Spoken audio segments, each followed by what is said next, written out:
Final Fantasy XVI has now been in the market for over 4 months, and during that time there has been a considerable amount of dialogue surrounding the game. Some of this dialogue has related to the game itself, with people discussing aspects that they enjoyed or didn't enjoy. But there have also been plenty of adjacent conversations happening that have spoken to the impact of the game in both a positive and negative light.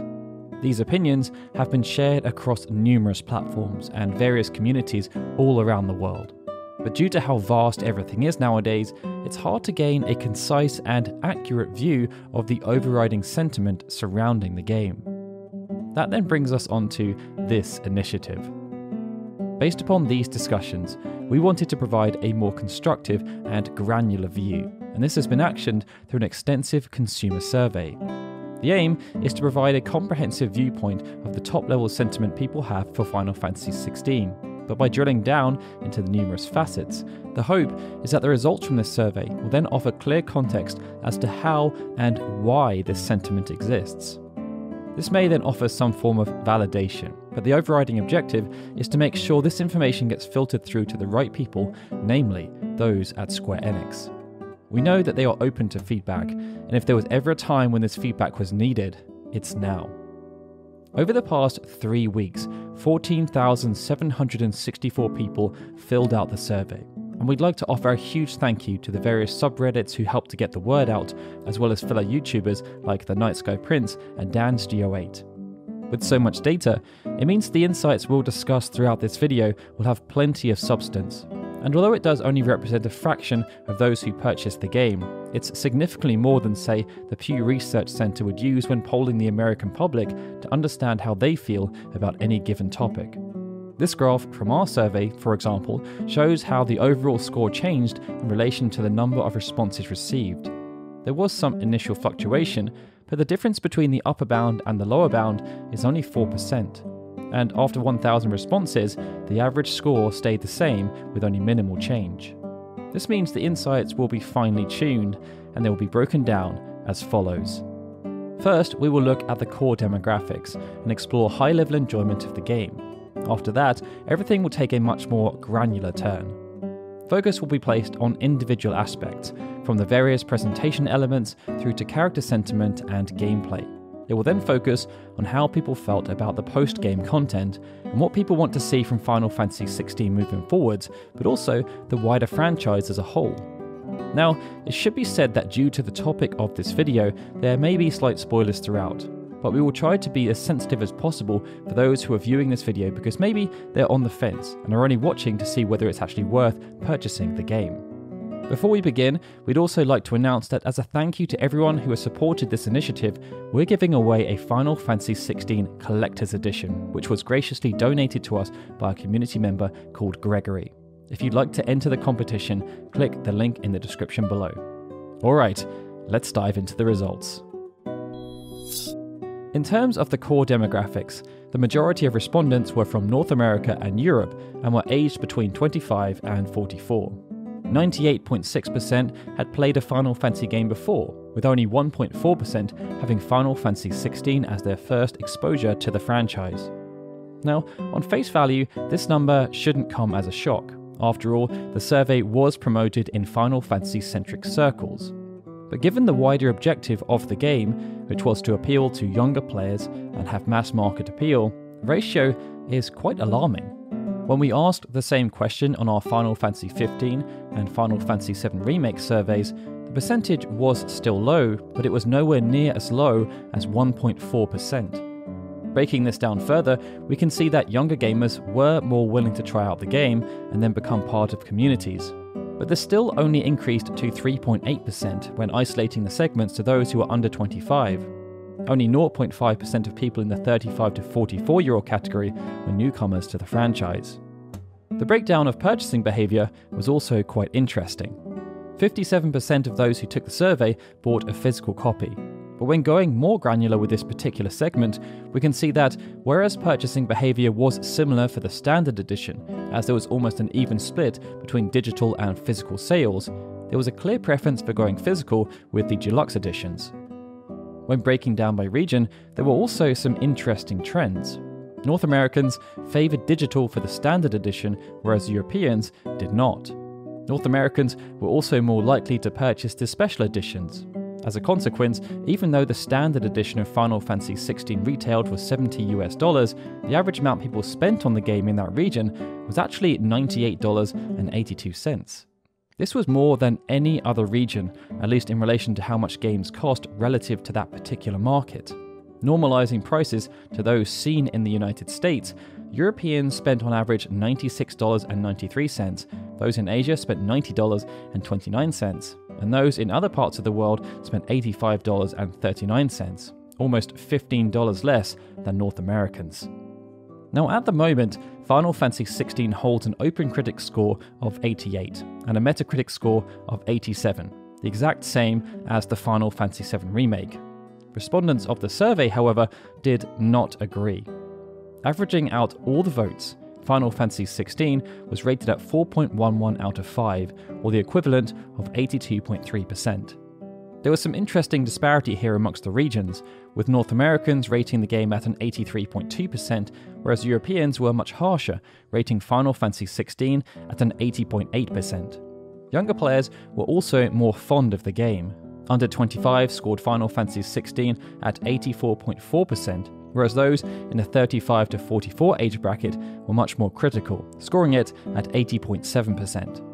Those 1.4% who were playing Final Fantasy XVI as their first Final Fantasy also had a fantastic time by comparison. They rated the game at an 88%.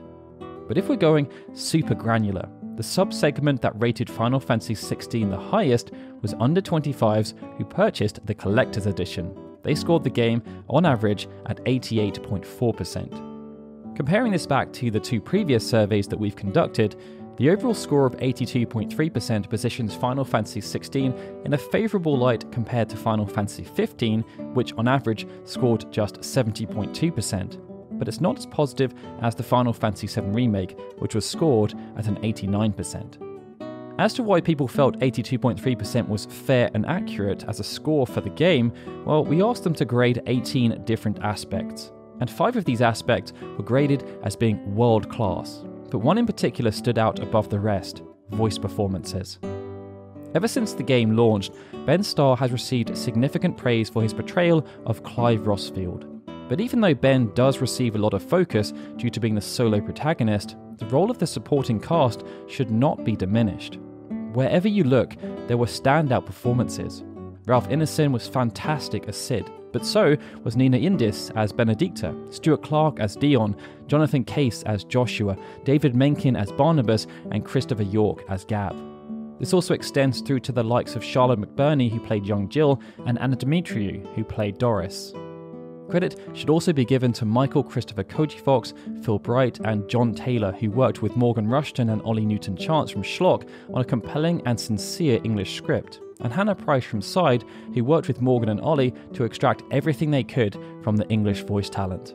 The other 4 elements to receive considerable praise were graphical quality, cutscenes, the main character design, and music. What's curious about this is that when we did our pre-release survey, main character design was an element that people were not anywhere near as enamored with. It received an average score of 4.02 compared to 4.53 within the post-release survey. Now, whereas the previous elements were considered world-class, even though the next 6 were not rated quite as high, they were still considered to be of high quality. They were the character dialogue, controls, story, sub-character design, the battle system, and world design. Each of these elements received a score of above 4 out of 5, but the battle system and world design only just scraped in, and it's these two that were the most interesting to study a bit further. Within our pre-release survey, there was trepidation around the battle system as not much had been shown. Out of the 5 design elements we asked fans to rate at that time, it came last and received a score of just 3.93. In this survey, the battle system received a higher score of 4.03. But what's interesting is the inference of why it received this score, which for reference was significantly lower than the 4.47 received by the Final Fantasy VII Remake battle system. The first area of study relates to the rings of accessibility. These were designed to help players who were unfamiliar with action-focused games by making different aspects of the system either autonomous or semi-autonomous. Their inclusion did not seem to influence enjoyment, which suggests they did their job. Those who used the rings only had a slight aversion to the game compared to those who did not, but the difference here was marginal at just over 0.2%. What does seem to have influenced, however, was how much of a challenge Final Fantasy XVI was perceived to be. Part of the post-launch rhetoric has been around the game being far too easy, and this sentiment was reflected within the data. Those who found the game very easy scored the battle system as a 3.54, much more damning compared to those who found the game very hard. But what's curious is that there was a sweet spot. Those who found the game just challenging enough rated the battle system between 4.23 and 4.27. Younger audiences were also far more happy with the battle system than older audiences, with those under 25 rating it at a 4.32, whereas those within the 35 to 44 age bracket rating it as a 3.85. World design was the opposite story. Where it received 4.02 within the post-release survey, it was scored at 4.19 before the game came out. The initial thought here is that as players explored and gained more exposure to Valisthea, the less enthused they were, but this sentiment was not reflected within the data. When breaking things down based on which region people enjoyed exploring the most, this saw those in favour of Sanbreque giving the highest world design score, with Waloed as the second highest. Rosaria, however, was the region people actually liked exploring the most, whereas people enjoyed exploring Waloed less than Dhalmekia. That then brings us on to the 7 elements that were deemed somewhat underwhelming, and there was quite a large amount of variance in terms of how much they underwhelmed. At the higher end of the scale were the game's tutorials, weapon design, and the hunt system. They all scored between 3.5 and 4 out of 5. The next 4 elements then had a considerable drop-off in terms of sentiment, with the 4 lowest scoring areas being map design, game difficulty, variety of content, and side quests. There has been a huge amount of discourse surrounding the game's side quests, and the average score for this survey was just 2.82, suggesting that an overarching conclusion has been formed. However, it's not quite as simple as that. When breaking down this particular element, there were clear correlations with 2 other elements, story and game difficulty. Those who felt the game had a terrible story were far more critical of the side quests, scoring them at a paltry 1.34 out of 5. Conversely, those who thoroughly enjoyed the story were more positive about the side quests, scoring them at a 3.31. This makes perfect sense given how much narrative focus was placed around the side quests, but it's interesting to see that the scoring increase in relation to story enjoyment was almost exponential. The same trend was also seen when comparing side quest enjoyment with thoughts around how difficult the game was. Those who found the game more difficult enjoyed the side quests more, perhaps because they found them less tedious. When looking at things from a regional perspective, there was a pretty strong consensus across the board, but that's not to say there weren't differences. When layering over how much deviation there was between the regions, we can see that the most contentious areas were the side quests, variety of content, and the hunt system. Most regions were still unanimous in their overall placement of these elements, but opinions did differ as to how good or bad these areas actually were. The top 5 remained the same across all regions, but those in Asia and other regions outside of North America and Europe were far more positive about the game's music. The bottom 5 were also the same, except those in Asia did not list side quests as the least liked element. That mantle was instead reserved for the variety of content. An age-based breakdown also wielded similar results. The top 5 elements were again the same across the board, but those under 25 were relatively more positive about the game's music and the main character design. But when comparing all of the elements side by side, it's clear to see that the one area where opinions differed the most was the battle system. The final 2 ways to slice the data relate to how much money consumers spent and how much time they chose to invest. When looking at monetary investment, there were some clear correlations. Those who spent more money rated every single aspect of the game higher, and it was almost the same for purchasing a digital copy instead of a physical one. The correlation between money spent and higher ratings also got more pronounced the worse the overall rating, as shown by side quests, which were rated much higher by those who purchased the deluxe or collector's edition. In a similar vein, it should come as no surprise that those who embarked on a second playthrough were far more positive than those who did not. Again, the biggest areas where opinions differed was around the variety of content and the side quests, with those who finished the game and then stopped playing rating those areas almost 1 full point lower than those who finished the game and started a second playthrough. The other two areas that had the biggest deviation were the story and the battle system. Perhaps the most intriguing aspect around this was that those who replayed on Final Fantasy difficulty rated the good elements higher than those who chose to replay on standard, but they also rated the bad elements lower. Alright, now that we've done a thorough breakdown of the individual scoring elements, it's time to take a look at the extensive cast of characters and how players around the world felt about them. First, we have the main protagonists. Now, because Clive Rossfield is the only playable character, we've chosen to expand the classification to focus on characters who had prominent roles in the story and who served as important allies to Clive throughout his journey. This means, alongside Clive, we also have Cid, Jill, Torgal, Joshua, and Dion. Amongst this group, Cid was the fan favourite with a score of 4.64 out of 5. Clive then came in second with a score of 4.51, and Dion rounded out the top three with a 4.26. At the other end of the scale, Jill received a score of only 3.85. This was still respectable, but much lower than any of the other characters within this category. When breaking down by age, each age group was unanimous in their love for Cid, but amongst the 35 to 44-year-olds, Clive was the highest rated character. This age group was also much more positive about Jill. Enjoyment of the story was also an interesting element to cross-section. It will be no surprise to see that people who enjoyed the story also liked the main characters more. However, when looking at those who didn't like the story, Dion polled much higher relative to the other characters. Conversely, when looking at those who adored the story, Clive was elevated to being the top dog, and Joshua replaced Dion in the top 3. Next, we're going to look at side characters. Here, there were two breakaway winners, Gav and Uncle Byron, who received scores of 4.42 and 4.2 respectively. There was then a huge drop-off to the next most liked characters, who were Mid and Tarja, who received scores of 3.76 and 3.72.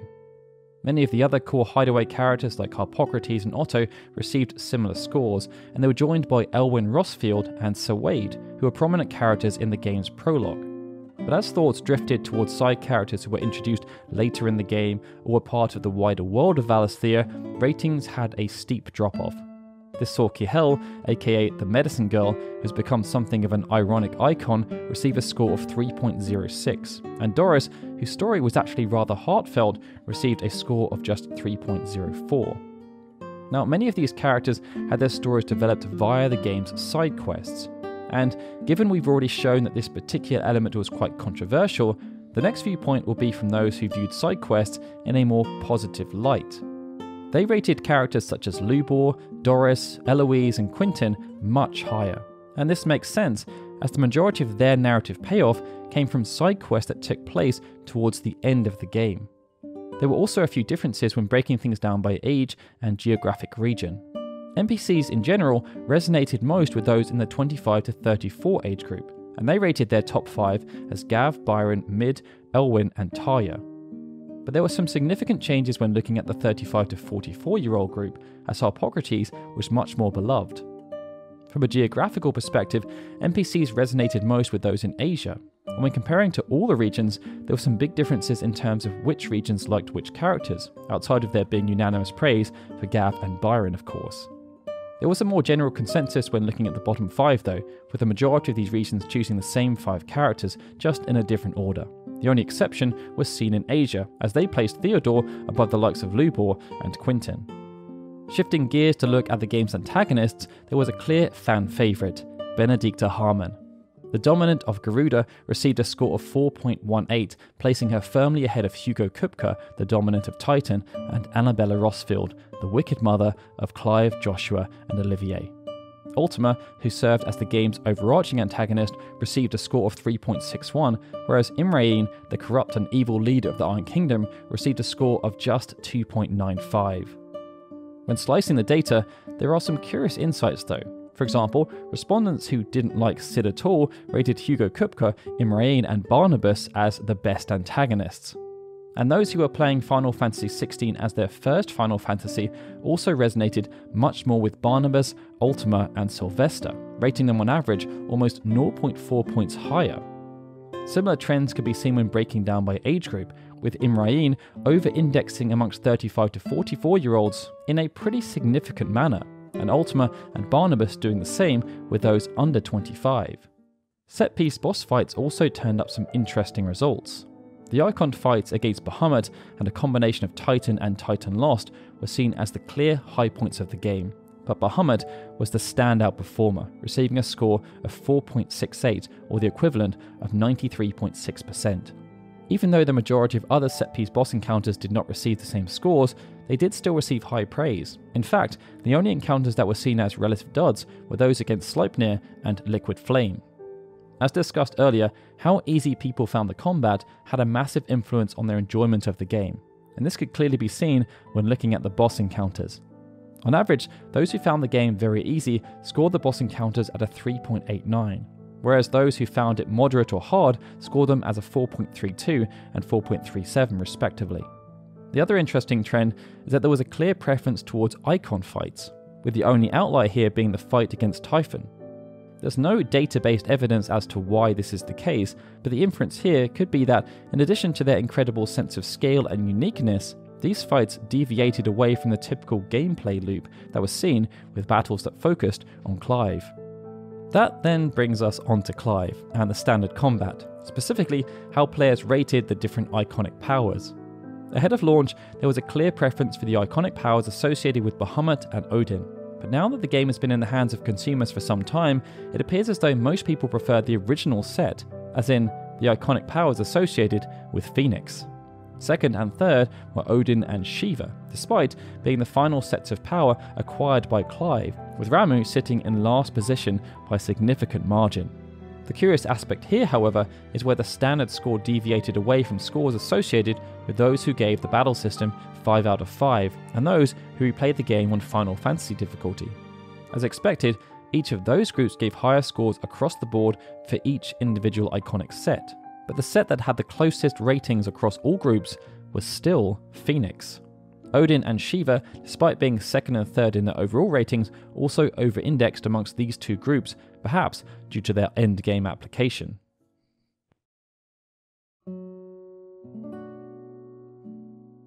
Now that we've run through all of the components that were at the core of Final Fantasy XVI, and understood how consumers felt about each and every one, it's time to move on to how people felt about the game's conclusion, the optional content and endgame content, and how much replay value they felt there was. The overall score here for the conclusion was 3.9. This serves as a solid score, and it's very close to how consumers viewed the conclusion of the Final Fantasy VII Remake, which was a 3.93. In terms of breakdown, as people got older, they were much less enthused about the ending, and this trend was much more pronounced in Europe than anywhere else. But despite Europeans being pretty harsh on almost every aspect of the game, under 25s in this group enjoyed the ending the most, but there was a huge drop-off when looking at the scores from those in the 25 to 34 bracket.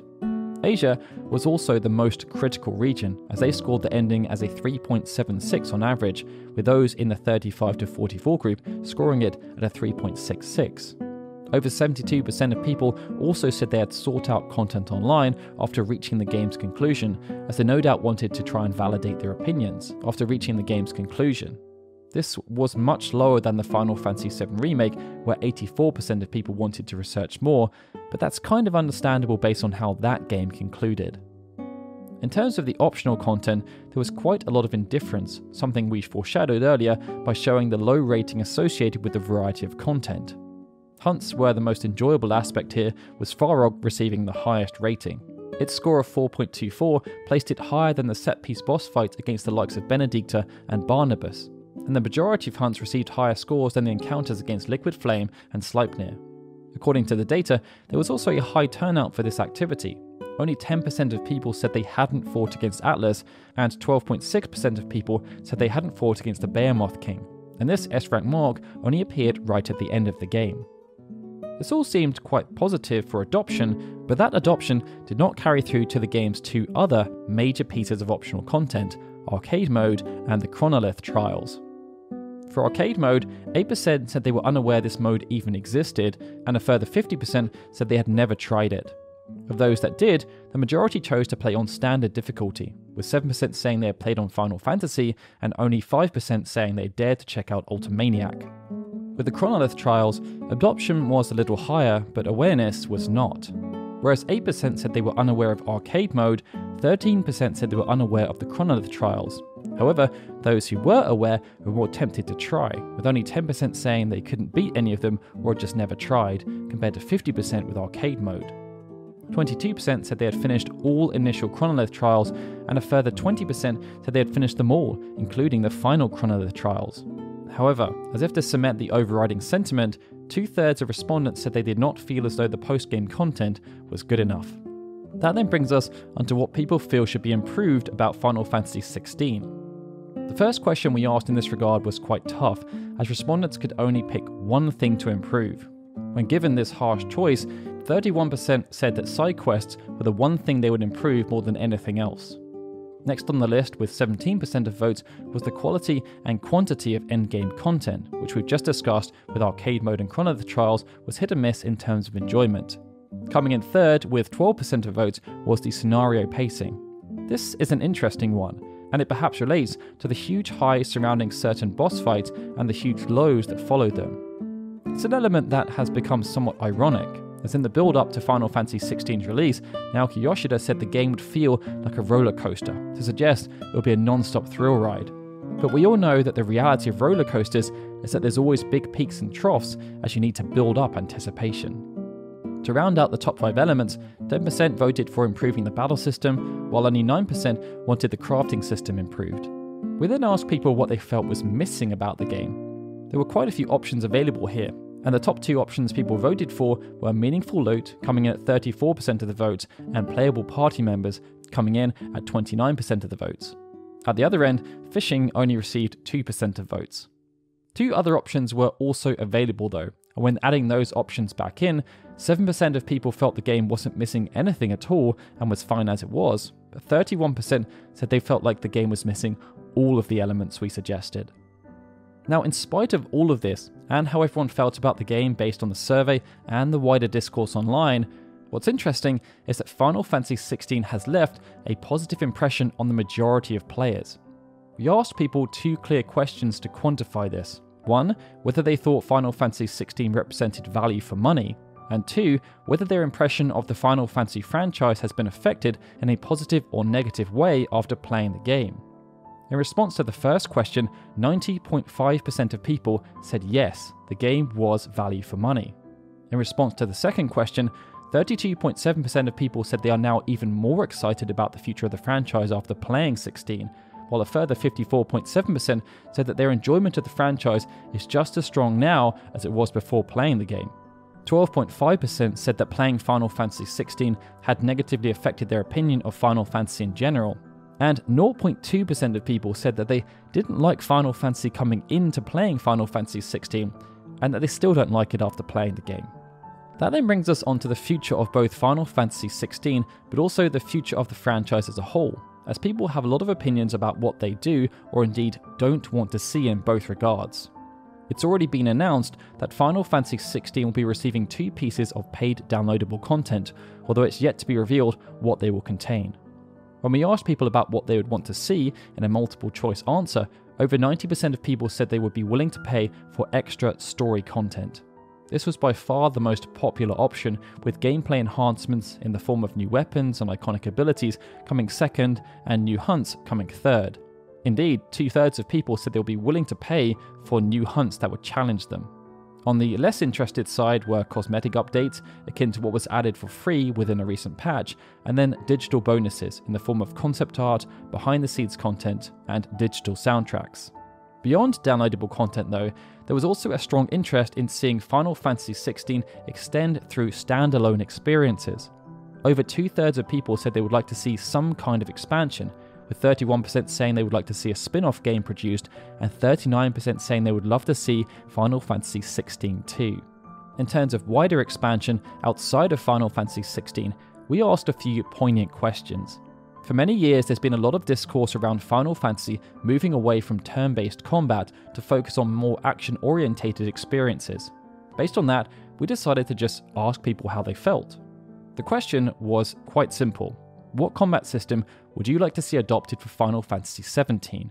The options were continuations of either the Final Fantasy VII Remake and Rebirth system, a continuation of Final Fantasy XVI system, a return to the classic ATB system, or to continue doing what they have been doing since Final Fantasy XII and start from scratch again.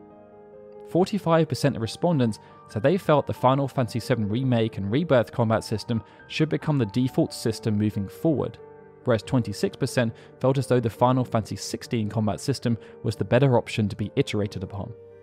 This means 71% of respondents, irrespective of age and geographic location, felt the future of the mainline games should be action-focused gameplay. Only 19% said they wanted a mainstream return to the ATB system, and 10% said they wanted Square Enix to start from scratch yet again, with the hopes that they will come up with a world-class system that's better than anything they've produced before. Even when isolating the data to 35 to 44-year-olds, the demographic that were most critical of Final Fantasy XVI's gameplay system, there was still a huge preference towards action-focused gameplay. The total percentage did drop down to 65%, but there was actually more love for the Final Fantasy VII Remake and Rebirth combat system within this demographic. This question ended up being quite apt, as the follow-up question related to which unannounced Final Fantasy games respondents will be most excited to see announced. This was again multiple choice, so it was possible to vote for as many options as possible. Final Fantasy XVII came out on top by a pretty significant margin, with 66% of respondents saying that this was their most anticipated unannounced game. This is quite interesting, as it trumped the heavily rumoured Final Fantasy IX Remake, which was only voted for by 53% of respondents. Below the Final Fantasy IX Remake was a long list of other potential remakes, with Final Fantasy VI being voted for by 49% of people, Final Fantasy VIII by 45%, and Final Fantasy X by 41%. The heavily rumoured Final Fantasy Tactics Remaster then came next, just ahead of the heavily teased Final Fantasy X-3. Amongst the rest, perhaps the most intriguing is that 18% of people said they would want to see Dirge of Cerberus given the same treatment as Crisis Core. As for who they'd like to see direct Final Fantasy XVII, well, there wasn't really any huge consensus. Indeed, perhaps because there isn't too much focus on the developers anymore, the most popular opinion was, "I'm not bothered," which received 23% of the vote. In terms of individual names, however, Hiroyuki Ito, the father of the ATB system and director of Final Fantasy VI, 9, and 12, received 21.4% of the votes. Naoki Yoshida was next with 13.4%, followed by Tetsuya Nomura with 12.8%, and Yoko Taro with 12.3%. But with that, we've come to the end of this analysis into how and why people feel the way they do about Final Fantasy XVI. If you stuck with us until now, please do give yourself a pat on the back. And if you enjoyed this video, please hit the like button and let us know your thoughts in the comments below. Alright everyone, with that, this is Daryl signing out. As always, I'd like to give a big thank you to our Patreon and YouTube membership supporters, especially Adam Aguilara, Benjamin Snow, the livestream, Galcian Dikajata, Gregory, Justin Dent, and Zukan TDK, who are super special Onion Night supporters, and of course, a big thank you to everyone for watching this video. I'll see you all again soon for more Final Fantasy goodness.